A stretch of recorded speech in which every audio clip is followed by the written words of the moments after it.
Now these are the names of the children of Israel, which came into Egypt.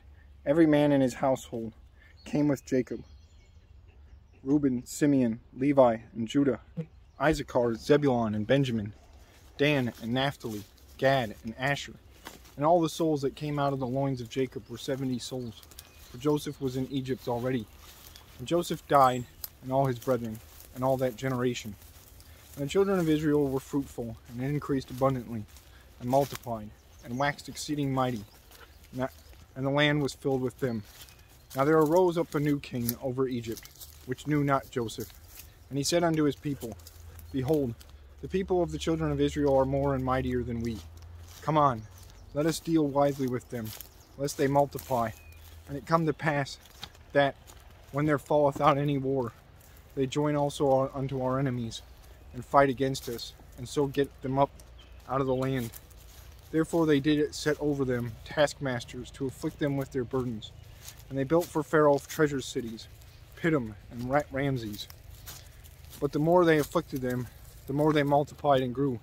And they were grieved because of the children of Israel. And the Egyptians made the children of Israel to serve with rigor. And they made their lives bitter with hard bondage, in mortar and in brick, and in all manner of service in the field. And in all their service wherein they made them serve was with rigor.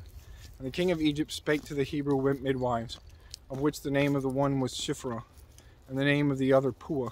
And he said, When ye do the office of a midwife to the Hebrew women, and see them upon the stools, if it be a son, then ye shall kill him, but if it be a daughter, then she shall live.